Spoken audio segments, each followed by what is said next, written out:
तर माझ्या विद्यार्थी मित्रांनो, विशेषतः वर्ग 12वी वाणिज्य शाखेमध्ये यावर्षी शिकत असलेल्या विद्यार्थ्यांसाठी मी एक अत्यंत महत्त्वाचा व्हिडिओ घेऊन आलेलो आहे. तर आपण सर्वांनी त्या व्हिडिओचा लाभ घ्यावा. तर प्रत्यक्ष व्हिडिओ प्रारंभ करण्यापूर्वी मी माझा अल्पसा परिचय तुम्हास देत आहे. माझे नाव शिवदत्त गवळी असे आहे. मी हल्ली कोमलनगर या ठिकाणी पडेगावमध्ये राहत आहे, तालुका जिल्हा संभाजीनगर, आणि सध्या SBमध्ये टीचर पण आहे. तर बघा, वर्ग 12वीमध्ये शिकत असलेल्या विद्यार्थ्यांनी मन लावून जर आजचा व्हिडिओ बघितला तर त्यांना निश्चितपणे चांगले मार्क्स मिळतील. तर महाराष्ट्र राज्य माध्यमिक व उच्च माध्यमिक मंडळ संभाजीनगर अंतर्गत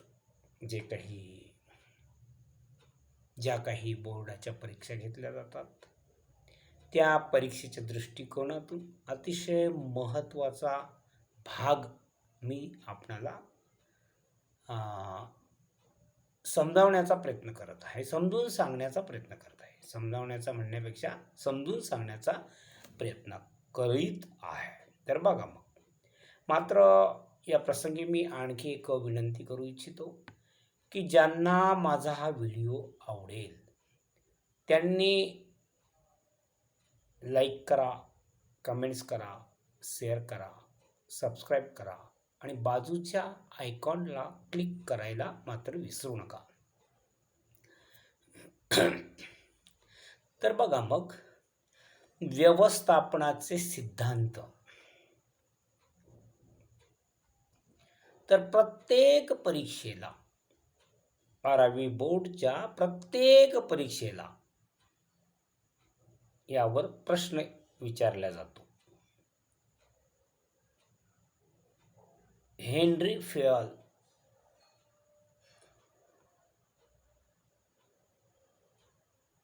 यांनी सुचविलेली किंवा यांनी सांगितलेली व्यवस्थापनाच्या संबंधीतील 14 तत्वे सविस्तरपणे लिहा. तर बघूया आपण मग व्यवस्थापनाचे सिद्धांत. प्रस्तावना काय करायची बघा. व्यवस्थापकांना संघटना व्यवस्थापित करण्यासाठी मार्गदर्शन करणाऱ्या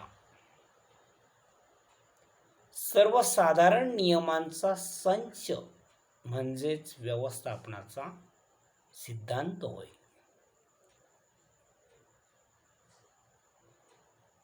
व्यवस्थापकांना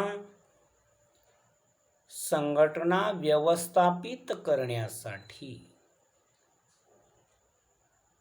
मार्गदर्शन करणाऱ्या सर्वसाधारण नियमांचा संच म्हणजेच व्यवस्थापनाचा सिद्धांत होय. आता पुढे बघा. व्यवसायाच्या उद्दिष्टांशी कर्मचाऱ्यांचा घनिष्ठ संबंध निर्माण करण्यासाठी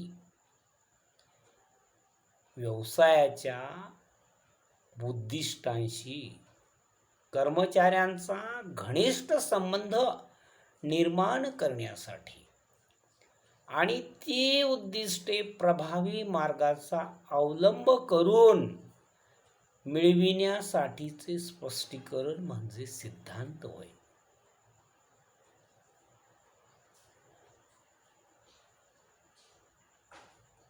व्यवसायाच्या उद्दिष्टांशी कर्मचाऱ्यांचा घनिष्ठ संबंध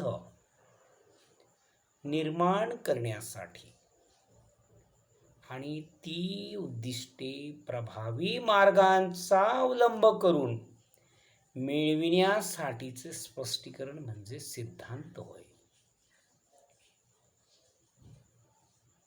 विविध व्यवस्थापकीय विचारवंतांनी विविध दृष्टिकोनावर आधारित सिद्धांत मांडलेले आहेत.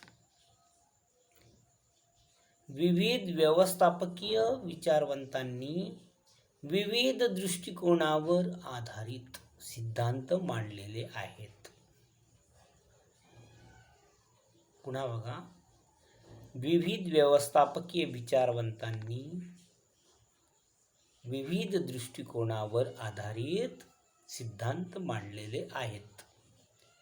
Frederick Winslow Taylor, Elton Mayo, Henry Fayol इत्यादी व्यवस्थापकीय विचारवंतांनी भिन्न दृष्टिकोनावर आधारित सिद्धांत मांडले. तर आपण अगोदर काय बघितलं? विविध व्यवस्थापकीय विचारवंतांनी विविध दृष्टिकोनावर आधारित सिद्धांत मांडलेले आहेत. मग त्यामध्ये Frederick Winslow Taylor, Elton Mayo, Henry Fayol इत्यादी व्यवस्थापकीय विचारवंतांनी भिन्न दृष्टिकोनावर आधारित सिद्धांत मांडले. सर्व प्रकारच्या संघटनांमध्ये हे सिद्धांत लागू पडतात. तर सर्व प्रकारच्या संघटनांमध्ये हे सिद्धांत लागू पडतात. प्रत्येक व्यवस्थापक हा सिद्धांताचा उपयोग करताना योग्य त्या सुधारणासह नाविन्यपूर्ण तंत्राचा उपयोग करतो. तर प्रत्येक व्यवस्थापक हा सिद्धांताचा उपयोग करताना योग्य त्या सुधारणांसह नाविन्यपूर्ण तंत्राचा उपयोग करतो. याचाच अर्थ हे जुने सिद्धांत नवीन व्यवस्थापन सिद्धांताचे आधार आहेत. याचाच अर्थ हे जुने सिद्धांत नवीन व्यवस्थापन सिद्धांताचे आधार आहेत. संघटना, काम करणारे लोक व समाज यांना काही सर्वसाधारण समस्यांना तोंड द्यावे लागते. जसे की अधिकाराचे केंद्रीकरण, ताणतणाव, प्रेरणेचा अभाव, पर्यावरणाच्या समस्या, वर्तणुकीच्या समस्या, आरोग्याच्या समस्या, व्यक्तिगत आयुष्य व काम यांच्यातील संतुलन, उत्तरदायित्व इत्यादी व्यवस्थापनाचे सिद्धांत व्यवस्थापकाला अशा समस्या सोडविण्यासाठीचे उपाय प्रदान करतात. तर संघटना, काम करणारे लोक व समाज यांना काही सर्वसाधारण समस्यांना तोंड द्यावे लागते. जसे की अधिकाराचे केंद्रीकरण, ताणतणाव, प्रेरणेचा अभाव, पर्यावरणाच्या समस्या, वर्तणुकीच्या समस्या, आरोग्याच्या समस्या, व्यक्तिगत आयुष्य व काम यांच्यातील संतुलन, उत्तरदायित्व इत्यादी व्यवस्थापनाचे सिद्धांत व्यवस्थापकाला अशा समस्या सोडविण्यासाठीचे उपाय प्रदान करतात. आता 1.5 बघितलं, पण आता 1.6 मध्ये काय सांगितलं बघा. हेनरी फेयॉल यांचा व्यवस्थापनाचा प्रशासकीय सिद्धांत सांगितलेला आहे. हेनरी फेयॉल यांचा व्यवस्थापनाचा प्रशासकीय सिद्धांत, पुन्हा बघा 1.6 हेनरी फेयॉल यांचा व्यवस्थापनाचा प्रशासकीय सिद्धांत. हेनरी फेयॉल यांचा जन्म 1841 मध्ये झाला आणि मृत्यू 1925 मध्ये झाला. म्हणजे त्यांचा कार्यकाल, जीवन कार्यकाल 1841 ते 1925 असा आहे. तर हा एक फ्रेंच खनिज इंजिनियर होता जो उद्योगपती आणि यशस्वी व्यवस्थापक बनला. त्यांनी एका फ्रेंच खनिज कंपनीत खाण अभियंता म्हणून कारकिर्दीला सुरुवात केली आणि त्यांनी मुख्य व्यवस्थापकीय संचालक पद भूषविले. हेनरी फेयॉल हा एक फ्रेंच खनिज इंजिनियर होता जो उद्योगपती आणि यशस्वी व्यवस्थापक बनला. तर तो अगोदर फक्त खनिज इंजिनियर होता, फ्रेंच खनिज इंजिनियर, परंतु तो यशस्वी व्यवस्थापक बनला, त्याचबरोबर तो उद्योगपती सुद्धा बनला. त्यांनी एका फ्रेंच खनिज कंपनीत खाण अभियंता म्हणून कारकिर्दीला सुरुवात केली आणि त्यांनी मुख्य व्यवस्थापकीय संचालक पद भूषविले. तर त्यांनी एका फ्रेंच खनिज कंपनीत खाण अभियंता म्हणून कारकिर्दीला सुरुवात केली आणि त्यांनी मुख्य व्यवस्थापकीय संचालक पद भूषविले. तर पुढे त्यांनी मुख्य व्यवस्थापकीय संचालक पद भूषविले. मात्र त्याने कारकिर्दीला सुरुवात कशी केली, तर एका फ्रेंच खनिज कंपनीत खाण अभियंता म्हणून कारकिर्दीला त्यांनी सुरुवात केली. त्यांनी मुख्य व्यवस्थापकीय संचालक पद भूषविले.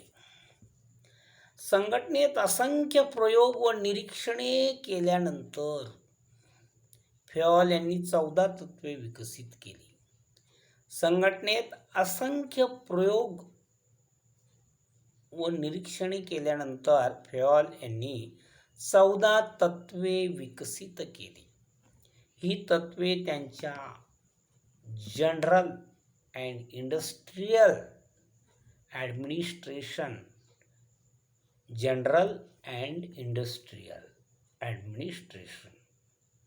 या प्रसिद्ध पुस्तकात स्पष्ट केली आहेत. तर संघटनेत असंख्य प्रयोग व निरीक्षणे केल्यानंतर फेयॉल यांनी 14 तत्वे विकसित केली. ही तत्वे त्यांच्या जनरल अँड इंडस्ट्रियल ॲडमिनिस्ट्रेशन या प्रसिद्ध पुस्तकात स्पष्ट केली आहेत. व्यवस्थापन विचारांच्या विकासातील त्यांच्या या योगदानामुळेच त्यांना आधुनिक व्यवस्थापनाचे जनक असे म्हटले जाते. तर व्यवस्थापन विचारांच्या विकासातील त्यांच्या या योगदानामुळेच त्यांना आधुनिक व्यवस्थापनाचे जनक असे म्हटले जाते. फेयॉल यांनी सुचवलेली ही 14 तत्वे व्यवस्थापनामध्ये निर्णय घेण्यासाठी उपयोगी ठरतात. तर व्यवस्थापन विचारांच्या विकासातील त्यांच्या या योगदानामुळेच त्यांना आधुनिक व्यवस्थापनाचे जनक असे म्हटले जाते. फेयॉल यांनी सुचवलेली ही 14 तत्वे व्यवस्थापनामध्ये निर्णय घेण्यासाठी उपयोगी ठरतात. फेयॉल यांची ही 14 तत्वे खालीलप्रमाणे आहेत. नंबर 1, कामाच्या विभागणीचे तत्व. नंबर 2 अधिकार आणि जबाबदारीचे तत्व. नंबर 3 शिस्तीचे तत्व. नंबर 4 आदेशातील एकवाक्यतेचे तत्व. नंबर 5 निर्देशनातील एकवाक्यतेचे तत्व. नंबर 6 सामूहिक हितापेक्षा वैयक्तिक हिताला दुय्यम स्थान देणारे तत्व. नंबर 7 केंद्रीकरणाचे तत्व. नंबर 8 मोबदला तत्व. नंबर 9 अधिकार साखळीचे तत्व. नंबर 10 सुव्यवस्थेचे तत्व. नंबर 11 समान न्यायाचे तत्व. नंबर 12 कार्यकाळाच्या स्थैर्याचे तत्व. नंबर 13 पुढाकार घेण्याचे तत्व. नंबर 14 संघ भावनेचे तत्व. कंसात एकी हेच बळ. नंबर 1 पुन्हा बघा, कामाच्या विभागणीचे तत्व, principle of division of work. आता सविस्तर माहिती बघू, कारण तुम्हाला फक्त पॉईंट लिहून मार्क्स मिळणार नाहीत, तर तुम्हाला सविस्तर लिहायचं आहे. कामाच्या विभागणीचे तत्व, principle of division of work. त्यामध्ये तुम्हाला 2-3 वाक्य तरी तुम्हाला लिहिणे अपेक्षित आहेत. तर कामाच्या विभागणीचे तत्व, त्याला आपण स्पष्टीकरण म्हणतो, principle of division of work. या तत्वानुसार एकूण कामाचे अनेक छोटे विभाग करावेत, जसे की तांत्रिक सुरक्षा व्यवस्था, लेखा आणि व्यवस्थापकीय इत्यादी कामाची विभागणी ही त्या कर्मचाऱ्यांच्या कौशल्यानुसार व कुवतीनुसार करावी. यामुळे कर्मचाऱ्यांची कार्यक्षमता व कौशल्य सुधारते, ज्यामुळे अपेक्षित उत्पादन पातळी साधणे शक्य होते. तर या ठिकाणी आपल्याला कळालं, कर्मचाऱ्यांची कार्यक्षमता सुधारायची असेल किंवा कर्मचाऱ्यामध्ये कौशल्य निर्माण करायचं असेल, तसेच आपल्याला आपल्या अपेक्षेप्रमाणे जास्तीत जास्त उत्पादन घ्यायचं असेल, तर आपल्याला कामाच्या विभागणीचे तत्व फॉलो करावं लागेल, अंमलात आणावं लागेल. कारण जर तुम्ही कामाच्या विभागणीचे तत्व फॉलो केले नाही, तर कर्मचाऱ्यांची कार्यक्षमता वाढणार नाही आणि कर्मचाऱ्यांचे कौशल्यसुद्धा सुधारू शकणार नाही. आणि आपल्या संघटनेचा जो काही मुख्य उद्देश आहे, मुख्य ध्येय आहे उत्पादन पातळी वाढविण्याचं, तर तो उद्देश आपला सफल होणार नाही, ध्येय सफल होणार नाही. म्हणून कामाच्या विभागणीचे तत्व हे अतिशय महत्त्वाचं आहे. मग कामाच्या विभागणीचे तत्व कसे आहे, तर किंवा कामाचे विभाग कसे करायचे, तर एकूण कामाचे अनेक छोटे छोटे विभाग करावेत, जसे की तांत्रिक विभाग असेल, आर्थिक विभाग असेल, व्यावसायिक विभाग असेल, सुरक्षा व्यवस्था विभाग असेल, लेखा विभाग असेल, व्यवस्थापकीय विभाग असेल, इत्यादी कामाची विभागणी करावी. आणि ही विभागणी केल्यानंतर कर्मचाऱ्याच्या अंगी असणारी बौद्धिक क्षमता किंवा कौशल्य स्किल्स ओळखून व त्याची कुवत किंवा त्याची क्षमता, पात्रता, काम करण्याची कॅपॅसिटी, तो त्याची ॲबिलिटी पाहून त्याच्यावर ही जबाबदारी टाकावी. नंबर 2 अधिकार आणि जबाबदारीचे तत्व, principle of authority and responsibility. तर या तत्वामध्ये काय सांगितलं, स्पष्टीकरण बघा. व्यवस्थापकाला निर्णय घेण्याचा अधिकार आहे.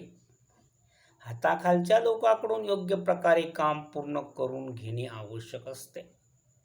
अधिकार हे कायम जबाबदारीसह येते. म्हणजे अधिकार ज्याच्याकडे आहे त्याच्यावर जबाबदारी असतेच. जर व्यवस्थापकाला एखादे काम ठराविक वेळात पूर्ण करण्याचे अधिकार दिले असतील तर ते काम वेळेत पूर्ण न झाल्यास त्याला जबाबदार धरावे. जर व्यवस्थापकाला एखादे काम ठराविक वेळात पूर्ण करण्याचे अधिकार दिले असतील तर ते काम वेळेत पूर्ण न झाल्यास त्याला जबाबदार धरावे. ध्येयप्राप्तीसाठी काही निर्णय स्वतःच्या जबाबदारीवर घेण्याचे अधिकार व्यवस्थापकाला असावेत. ध्येयप्राप्तीसाठी, आता हा शब्द अतिशय महत्त्वाचा आहे. इथं ध्येय प्राप्त करायचं आहे आपल्याला आपल्या व्यवसाय संघटनेचं, तर त्यासाठी काही निर्णय स्वतःच्या जबाबदारीवर घेण्याचे अधिकार व्यवस्थापकाला असावेत. तर आपल्या भाषेत समजावून घेण्याचा आपण प्रयत्न करू. प्रत्येक व्यवस्थापकाला निर्णय घेण्याचा अधिकार आहे. मग तो आपल्या या अधिकाराचा वापर करून आपल्या डिपार्टमेंटला, आपल्या हाताखाली जे लोक आहेत त्यांच्याकडून तो योग्य प्रकारे काम पूर्ण करून घेत असतो किंवा करून घेणे त्याला आवश्यक असतं. हे अधिकार त्याला फक्त अधिकार नसतात तर त्याच्यावरती जबाबदारी सुद्धा असते. जर व्यवस्थापकाला एखादे काम ठराविक वेळेत पूर्ण करण्याचे अधिकार दिले असतील तर ते काम वेळेत पूर्ण न झाल्यास त्याला जबाबदार धरावे. म्हणजे एखाद्या व्यवस्थापकाला आपण अधिकार दिलेले आहेत की बाबा तू या कामाचा अधिकारी आहेस आणि तुझ्यावर ही जबाबदारी सुद्धा आहे. ध्येयप्राप्तीसाठी काही निर्णय स्वतःच्या जबाबदारीवर घेण्याचे अधिकार व्यवस्थापकाला असावेत. आणि ध्येयप्राप्तीसाठी जे काही निर्णय घ्यायचे असतात ते निर्णय स्वतःच्या जबाबदारीवर व्यवस्थापकाने घ्यावेत. आता नंबर 3, शिस्तीचे तत्व, प्रिन्सिपल ऑफ डिसिप्लिन. तर याचं स्पष्टीकरण बघू आता. शिस्तीचं तत्व, प्रिन्सिपल ऑफ डिसिप्लिन. फेऑल यांच्या मते कोणत्याही संघटनेत शिस्त असणे ही अत्यंत महत्त्वाची गोष्ट आहे. कर्मचाऱ्यांनी संघटनेच्या नियमांचा आदर केला पाहिजे व त्यांचे पालन केले पाहिजे. शिस्तीमुळे संघटनेची उद्दिष्टे साध्य होण्यास मदत होते. चांगली शिस्त व प्रभावी नेतृत्वाचा परिणाम आहे. प्रभावी नेतृत्व असेल तरच चांगली शिस्त लागू शकते. व्यवस्थापन आणि कर्मचाऱ्यांमध्ये संघटनेच्या नियमांबद्दल पूर्ण जाणीव असली पाहिजे. व्यवस्थापन आणि कर्मचाऱ्यांमध्ये संघटनेच्या नियमांबद्दल पूर्ण जाणीव असली पाहिजे. मूलभूत व्यवस्थापनाच्या सर्व स्तरात मूलभूत शिस्त असं आहे ते, मूलभूत शिस्त व्यवस्थापनाच्या सर्व स्तरात पाळली पाहिजे. मूलभूत शिस्त, कोणती शिस्त? मूलभूत शिस्त, बेसिक डिसिप्लिन व्यवस्थापनाच्या सर्व स्तरात पाळली पाहिजे. तर हा पॉइंट समजला असेल. नंतर नंबर 4, आदेशातील एकवाक्यतेचे तत्व, principle of unity of command. Utility नाही, unity. Principle of unity of command, आदेशातील एकवाक्यतेचे तत्व. आता तुम्ही म्हणाल एकवाक्यता काय? तर समजावून सांगतो. संघटनेमध्ये प्रत्येक कर्मचाऱ्याला एकाच वरिष्ठाकडून आदेश दिले गेले पाहिजेत. संघटनेमध्ये जे काही कर्मचारी आहे त्यांना आदेश देणारा एकच वरिष्ठ व्यक्ती असला पाहिजे. ह्या तत्वामुळे संघटनेतील कर्मचाऱ्यांमधील संघर्ष मिटविण्यास व वादविवाद सोडविण्यास मदत होते. मग या तत्वामुळे काय फायदा होतो तर संघटनेतील कर्मचाऱ्यांमध्ये जो काही संघर्ष असतो तो मिटवला जातो आणि वादविवाद सुद्धा सोडविला जातो. तसेच गोंधळ टाळण्यासाठी मदत होते आणि गोंधळ सुद्धा टाळता येतो. जर एखाद्या कर्मचाऱ्याला एकापेक्षा अधिक वरिष्ठाकडून आदेश दिले गेले तर कोणाच्या आदेशाचे पालन करावे हे न कळल्याने तो कर्मचारी गोंधळून जाईल. हा चुकीचा दृष्टिकोन आहे. यासाठी संघटनेतील पदांचा अनुक्रम स्पष्ट केला पाहिजे. तर कोणाच्या आदेशाचे पालन करावे हे न कळाल्याने तो कर्मचारी गोंधळून जाईल. हा चुकीचा दृष्टिकोन आहे. यासाठी संघटनेतील पदांचा अनुक्रम स्पष्ट केला पाहिजे. प्रत्येक कर्मचाऱ्यास त्याच्या वरिष्ठाची माहिती असावी आणि फक्त त्याच्याकडूनच आदेश प्राप्त व्हावेत. सुपेरियर म्हणतो आपण त्याला वरिष्ठाला, आणि सबऑर्डिनेट कनिष्ठ किंवा कर्मचारी. तर सुपेरियर एकच पाहिजे.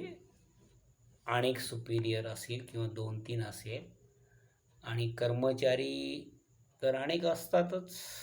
तर अनेक कर्मचाऱ्याला जो काही सल्ला देतो किंवा जो काही आदेश देतो किंवा सूचना देतो, मार्गदर्शन करतो, सूचना म्हणूया आपण, तर तो एकच असला पाहिजे. तर नंबर 5 निर्देशनातील एकवाक्यतेचे तत्व, principle of unity of direction. जसं आपण आदेशातील एक वाक्यतेचे तत्व बघितलं, आता निर्देशनातील एकवाक्यतेचे तत्व म्हणजे आदेश म्हणजे ऑर्डर देणारा. आता निर्देशन म्हणजे काय मग बघू आपण. या तत्वानुसार प्रत्येक संघटनेत एक प्रमुख आणि एकच योजना असावी. संघटनेतील प्रत्येक गट एकाच उद्दिष्टासाठी काम करत असला पाहिजे. संघटनेतील प्रत्येक गट एकाच उद्दिष्टासाठी काम करत असला पाहिजे आणि या गटाला व्यवस्थापकाने एकच आराखडा वापरून सूचना दिल्या पाहिजेत. आणि या गटाला व्यवस्थापकाने एकच आराखडा वापरून सूचना दिल्या पाहिजेत. तर 5 तत्वे झालेली आहेत आपली. आता पुढे बघा. नंबर 6 सामूहिक हितापेक्षा वैयक्तिक हिताला दुय्यम स्थान देणारे तत्व, principle of subordination of individual interest to organisational interest. या तत्वानुसार वैयक्तिक हिताला संघटनेच्या हितापेक्षा कमी महत्त्व दिले पाहिजे. संघटनेमध्ये निर्णय घेताना व्यवस्थापकाने नेहमीच एका कर्मचाऱ्याच्या हिताऐवजी संपूर्ण समूहाच्या हिताचा विचार केला पाहिजे. तसेच कर्मचाऱ्यांना देखील स्वतःच्या हितापेक्षा संघटनेचे हित जपले पाहिजे. कर्मचाऱ्याने देखील स्वतःच्या हितापेक्षा संघटनेचे हित जपले पाहिजे आणि स्वतःच्या हिताला दुय्यम स्थान दिले पाहिजे. उदाहरणार्थ प्रत्येक खेळामध्ये खेळाडूने नेहमी वैयक्तिक कामगिरीपेक्षा सांघिक भावनेतून सामना शिकण्यासाठी प्रयत्न करावेत. प्रत्येक खेळामध्ये खेळाडूने नेहमी वैयक्तिक कामगिरीपेक्षा सांघिक भावनेतून सामना जिंकण्यासाठी प्रयत्न करावेत. आता केंद्रीकरणाचे तत्व, प्रिन्सिपल ऑफ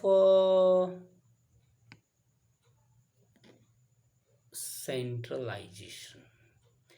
केंद्रीकरण म्हणजे अधिकार एकवटणे. एकाच व्यक्तीच्या हातात अधिकार असले पाहिजे किंवा अधिकाराचे विकेंद्रीकरण. काही संघटनांमध्ये हे अधिकार एका व्यक्तीच्या किंवा अगदी कमी व्यक्तीच्या हातात असतात. अशी परिस्थिती लहान संघटनांमध्ये दिसून येते. जर संघटना लहान असेल तर अधिकार एकाच व्यक्तीकडे असतात आणि अधिकाराचं केंद्रीकरण होत असतं. अशी परिस्थिती लहान संघटनांमध्ये दिसून येते. परंतु जर संघटना मोठी असेल तर अशा वेळेस अधिकारांचं विकेंद्रीकरण, डिसेंट्रलायझेशन केलं जातं. या तत्वानुसार संघटनेमध्ये केंद्रीकरण आणि विकेंद्रीकरण यांचा समतोल साधणे अत्यावश्यक आहे. हे करताना संघटनेचा आकार व कामाचे स्वरूप लक्षात घेतले पाहिजे. तर आपल्या संघटनेचा आकार कसा आहे, मोठा आहे की छोटा आहे, कामाचे स्वरूप कसं आहे, यावरून अधिकाराचं केंद्रीकरण करायचं की अधिकाराचं विकेंद्रीकरण करायचं, केंद्रीकरण आणि विकेंद्रीकरण यांचा समतोल राखला पाहिजे. नंबर 8, मोबदला तत्व, प्रिन्सिपल ऑफ रेम्युनरेशन. प्रत्येक कर्मचाऱ्याला योग्य तो मोबदला देऊन आर्थिक समाधान देणे तसेच संघटनेत दीर्घ काळासाठी टिकवणे या तत्वात अभिप्रेत आहे. मोबदल्याचा परिणाम उत्पादकता आणि एकूण कार्यक्षमता यावर दिसून येतो. कर्मचाऱ्याचा मोबदला निश्चित करताना त्यांचे कौशल्य, अनुभव, ज्ञान, कार्यकाळ, राहणीमानाचा खर्च, बाजारातील कल व संघटनेचा नफा इत्यादी गोष्टी लक्षात घेतल्या पाहिजेत. तर मोबदला तत्व, प्रिन्सिपल ऑफ रेम्युनरेशन, प्रत्येक कर्मचाऱ्याला योग्य तो मोबदला देऊन आर्थिक समाधान देणे तसेच संघटनेत दीर्घकाळासाठी टिकवणे असे या तत्वात अभिप्रेत आहे. मोबदल्याचा परिणाम उत्पादकता आणि एकूण कार्यक्षमता यावर दिसून येतो. कर्मचाऱ्याचा मोबदला निश्चित करताना त्यांचे कौशल्य, अनुभव, ज्ञान, कार्यकाळ, राहणीमानाचा खर्च, बाजारातील कल व संघटनेचा नफा इत्यादी गोष्टी लक्षात घेतल्या पाहिजेत. नंबर 9, अधिकार साखळीचे तत्व, प्रिन्सिपल ऑफ स्केलर चेन. तर साधारणपणे संघटनेत परस्परांमध्ये संवाद साधण्यासाठी उच्च स्तरापासून कनिष्ठ स्तरापर्यंत एक विशिष्ट साखळी असते. यामुळे माहिती व संप्रेषणाचा प्रवाह व्यवस्थित राहण्यास मदत होते. पूर्वीपासून संघटनेमध्ये मोठ्या संज्ञापन साखळीचा वापर केला जायचा. जी खूप वेळखाऊ आहे. उदाहरणार्थ, अधिकार तत्वानुसार व्यवस्थापक एखाद्या निर्णयाची माहिती विभाग प्रमुखाला द्यायचा. विभाग प्रमुख पर्यवेक्षकालाही माहिती द्यायचा. पर्यवेक्षक फोरमनला आणि फोरमन कामगारांना ही माहिती पुरवायचा. ही मोठी साखळी टाळण्यासाठी आणि जलद गतीने निर्णय घेण्यासाठी काही संघटना थेट संप्रेषण करतात. त्याला गँग प्लँक म्हणजेच जोडफळी असे म्हणतात. थेट संप्रेषणासाठी म्हणजेच जोडफळीसाठी वरिष्ठ अधिकाऱ्यांची परवानगी असणे आवश्यक असते. नंबर 10, सुव्यवस्थेचे तत्व, प्रिन्सिपल ऑफ ऑर्डर. प्रत्येक गोष्टीसाठी जागा आणि प्रत्येक गोष्ट नियोजित जागेवर असणे यावर हे तत्व आधारित आहे. कार्यक्षमतेत वाढ होण्यासाठी कर्मचारी वर्ग व कामकाजाचे साहित्य योग्य त्यावेळी योग्य त्या जागेवर असल्या पाहिजेत. योग्य कामासाठी योग्य जागेवर योग्य मनुष्यबळाची नियुक्ती केली पाहिजे. हे तत्व भौतिक व मानवी संसाधनाचा योग्य वापर करण्यावर भर देते. तर प्रत्येक गोष्टीसाठी योग्य जागा आणि प्रत्येक गोष्ट नियोजित जागेवर असणे यावर हे तत्व आधारित आहे. कार्यक्षमतेत वाढ होण्यासाठी कर्मचारी वर्ग व कामकाजाचे साहित्य योग्य त्या वेळी योग्य त्या जागेवर असल्या पाहिजेत. योग्य कामासाठी योग्य जागेवर योग्य मनुष्यबळांची नियुक्ती केली पाहिजे. हे तत्व भौतिक व मानवी संसाधनाचा योग्य वापर करण्यावर भर देते. आता नंबर 11, समान न्यायाचे तत्व, प्रिन्सिपल्स ऑफ इक्विटी. तर व्यवस्थापनाने अधीनस्थ कर्मचाऱ्यांना म्हणजे ज्यांना नेमणूक केलेली आहे त्या कर्मचाऱ्यांना योग्य व मैत्रीपूर्ण वागणूक दिली पाहिजे. कामाचे विभाजन करताना, अधिकार सोपवताना, आर्थिक अटी ठरवताना इत्यादी कामात कर्मचाऱ्यांमध्ये कोणताही भेदभाव करू नये. त्याचप्रमाणे कर्मचाऱ्यांचे वेतन हे काम करणाऱ्या विभागावर अवलंबून न ठेवता ते कोणत्या पातळीवर काम करीत आहेत त्यावर ठरविले पाहिजे. तर कर्मचाऱ्यांमध्ये कोणताही भेदभाव करू नये. त्याचप्रमाणे कर्मचाऱ्यांचे वेतन ते काम करणाऱ्या विभागावर अवलंबून न ठेवता ते कोणत्या पातळीवर काम करीत आहेत यावर ठरविले पाहिजे. 2 वेगवेगळ्या विभागांमध्ये परंतु एकाच पातळीवर काम करणाऱ्या 2 कर्मचाऱ्यांना समान वेतन असले पाहिजे. 2 वेगवेगळ्या विभागामध्ये परंतु एकाच पातळीवर काम करणाऱ्या 2 कर्मचाऱ्यांना समान वेतन असले पाहिजे. अशा प्रकारच्या समानतेमुळे संघटनेतील वादविवाद टाळता येतात. आता 12 नंबर, कार्यकाळाच्या स्थैर्याचे तत्व, principle of stability of tenure. कर्मचाऱ्यांच्या भरतीच्या वेळी व्यवस्थापनाने त्यांच्या सेवाकाल सातत्याबद्दल स्थैर्य किंवा सुरक्षिततेचे आश्वासन दिले पाहिजे. यामुळे कर्मचाऱ्यांच्या मनात संघटनेबद्दल आपुलकीची भावना निर्माण होण्यास मदत होते. असुरक्षिततेची भावना कर्मचाऱ्यांच्या कार्यक्षमतेवर नेहमीच विपरीत परिणाम करते. तर सुरक्षित नोकरीमुळे कर्मचाऱ्यांचे नोकरी सोडण्याचे प्रमाण कमी होते. आता 13 नंबर, पुढाकार घेण्याचे तत्व, प्रिन्सिपल ऑफ इनिशिएटिव्ह.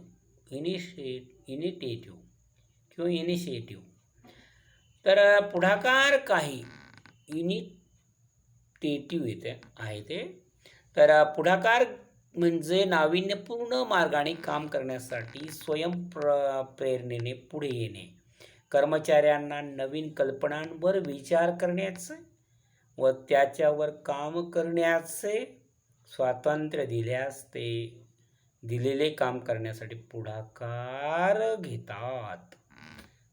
तर व्यवस्थापकाने या नवीन कल्पनावर सखोल चर्चा करावी व अशा पुढाकाराचे स्वागत करावे.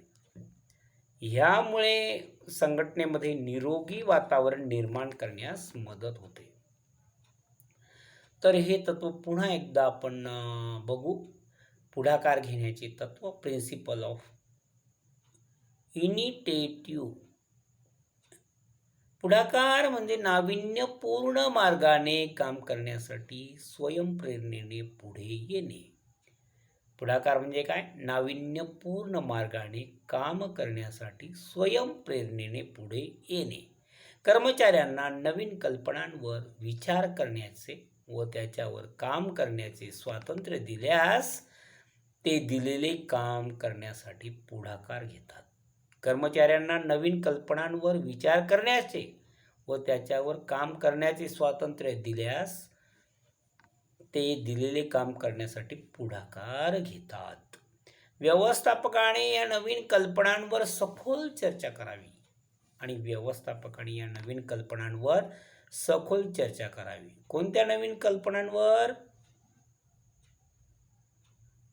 कर्मचाऱ्यांना नवीन कल्पनांवर विचार करण्याचे व त्याच्यावर काम करण्याचे स्वातंत्र्य दिल्यास ते दिलेले काम करण्यासाठी पुढाकार घेतात. व्यवस्थापकाने या नवीन कल्पनांवर सखोल चर्चा करावी व अशा म्हणजे ज्या काही नवीन कल्पना आहेत, एखाद्या कर्मचाऱ्याने किंवा एखाद्या वरिष्ठाने कल्पना मांडली तर त्यामध्ये नाविन्यपणा पाहिजे.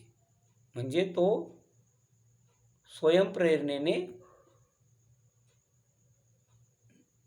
नवीन काहीतरी करण्यासाठी पुढे आला पाहिजे. तर व्यवस्थापकाने या नवीन कल्पनांवर सखोल चर्चा करावी व अशा पुढाकाराचे स्वागत करावे. आणि व्यवस्थापकाने या नवीन कल्पनांवर सखोल चर्चा करावी व अशा पुढाकाराचे स्वागत करावे. ह्यामुळे संघटनेमध्ये निरोगी वातावरण निर्माण करण्यास मदत होते आणि ह्यामुळे संघटनेमध्ये निरोगी वातावरण निर्माण करण्यास मदत होते. नंबर 14, संघभावनेचे तत्व. एकी हेच बळ. संघभावनेचे तत्व एकी हेच बळ. संघभावनेचे तत्व म्हणजे काय? एकी हेच बळ. Principle of spirit de corps teamwork. Principle of spirit de corps teamworks. संघभावनेचे तत्व एकी हेच बळ. हेनरी पेयॉल यांनी सांघिक कृतीवर भर दिला आहे. संघभावना म्हणजे एकी हेच बळ. कोणतीही संघटना चालविणे ही एक सांघिक कृती आहे आणि मानवी संसाधने ही मौल्यवान संपत्ती आहे. जर सर्व कर्मचारी परस्पर विश्वासाने संघटित होऊन काम करत असतील तर अडचणींवर मात करता येते. म्हणून संघटनेचे ध्येय सहज साध्य करण्यासाठी व्यवस्थापकाने कर्मचाऱ्यामध्ये संघभावनेची व समंजसपणाची जाणीव निर्माण केली पाहिजे. हेनरी पेयॉल यांनी सांघिक कृतीवर भर दिला आहे. संघभावना म्हणजे एकी हेच बळ. कोणतीही संघटना चालविणे ही एक सांघिक कृती आहे आणि मानवी संसाधने ही मौल्यवान संपत्ती आहे. जर सर्व कर्मचारी परस्पर विश्वासाने संघटित होऊन काम करत असतील तर अडचणींवर लगेच मात करता येते. म्हणून संघटनेचे ध्येय सहज साध्य करण्यासाठी व्यवस्थापकाने कर्मचाऱ्यांमध्ये संघभावनेची व समंजसपणाची जाणीव निर्माण केली पाहिजे. हेनरी पेयॉल यांची ही वरील 14 तत्वे कोणत्याही संघटनेचे काम प्रभावीपणे व कार्यक्षमपणे चालण्यासाठी उपयोगी पडतात. ही तत्वे व्यवस्थापनाच्या कार्यासाठी देखील सहाय्यक ठरतात. ही तत्वे अत्यंत तर्कशुद्ध असल्याने आधुनिक व्यवस्थापनासही लागू पडतात. क्रिकेटसारख्या तुमच्या आवडत्या खेळाचे उदाहरण घ्या व त्यावर चर्चा करा. तुमच्या लक्षात येईल यातील प्रत्येक क्रिया ही पेयॉल यांच्या व्यवस्थापनाच्या तत्वावर आधारलेली आहे.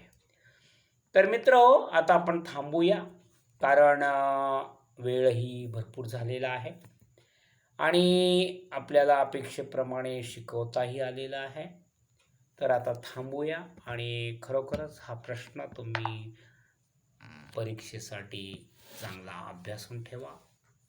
आणि हा मोठा प्रश्न आहे, दीर्घ प्रश्न आहे. प्रश्न 8वा जो काही तुमचा असतो बोर्डाच्या प्रश्नपत्रिकेत सविस्तर उत्तरे द्या, त्यासाठी हा प्रश्न विचारला जातो आणि मार्क पडतात. म्हणजे मार्क आहे या प्रश्नासाठी 8 गुण आहेत.